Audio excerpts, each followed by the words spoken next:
ನಿನ್ನೆ ಏನೋ ಒಂದು ಬಿಜೆಪಿ ಚುನಾವಣೆ ಗೆದ್ದು ಅದ್ರ ಬಗ್ಗೆ ಏನು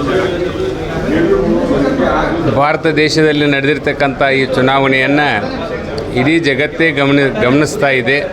ಈ ಸಂದರ್ಭದಲ್ಲಿ ಭಾರತೀಯ ಜನತಾ ಪಕ್ಷಕ್ಕೆ ನಿನ್ನೆ ದಿವಸ ನಿಜವಾಗಿ ಕೂಡ ಭಾಳ ಸಂತೋಷವನ್ನು ಉಂಟು ಮಾಡಿರ್ತಕ್ಕಂಥದ್ದು.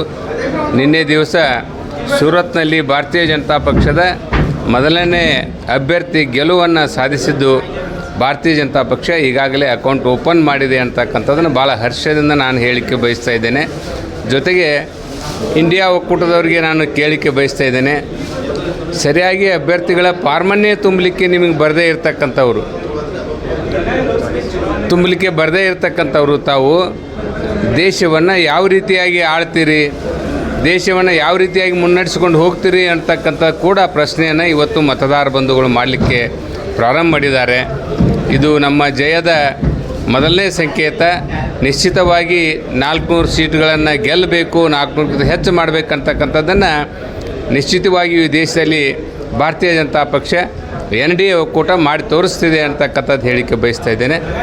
ಅದ್ರ ಜೊತೆಯಲ್ಲಿ ಕರ್ನಾಟಕದಲ್ಲಿಯೂ ಕೂಡ 28ಕ್ಕೆ 28 ಸೀಟುಗಳನ್ನು ಗೆಲ್ಲುವುದರ ಮುಖಾಂತರ ನರೇಂದ್ರ ಮೋದಿಜಿಯವರ ಕೈಯನ್ನು ಬಲಪಡಿಸಬೇಕು ಅಂತೇಳಿ ಕರ್ನಾಟಕದ ಮಹಾಜನತೆ ಮತದಾರರು ಈಗಾಗಲೇ ನಿರ್ಧಾರವನ್ನು ಮಾಡಿದ್ದಾರೆ ಅಂತ ಹೇಳಿಕೆ ನಾನು ಬಯಸ್ತಾ ಇದ್ದೇನೆ.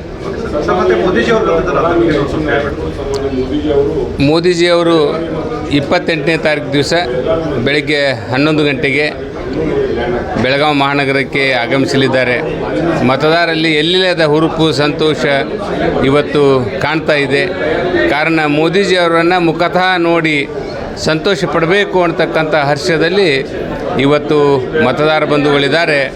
2 ಲಕ್ಷಕ್ಕಿಂತ ಹೆಚ್ಚು ಜನರನ್ನು ಸೇರಿಸಿ ಕಾರ್ಯಕ್ರಮ ಮಾಡ್ತಕ್ಕಂಥ ನಿಟ್ಟಿನಲ್ಲಿ ನಮ್ಮ ಚಿಕ್ಕೋಡಿ ಮತ್ತು ಬೆಳಗಾವಿ ಲೋಕಸಭಾ ಕ್ಷೇತ್ರದ ಎಲ್ಲ ಪದಾಧಿಕಾರಿಗಳು ಕಾರ್ಯಕರ್ತರು ಆ ಒಂದು ಯೋಚನೆಯಲ್ಲಿ ಸನ್ನದ್ಧರಾಗಿದ್ದಾರೆ. ನಿಜಕ್ಕೂ ಕಾರ್ಯಕ್ರಮ ಅತ್ಯಂತ ಯಶಸ್ವಿ ಆಗ್ತಿದೆ ಅಂತಕ್ಕಂಥದ್ದು ಹೇಳಿಕೆ ಬಯಸ್ತಾ ಇದ್ದೇನೆ.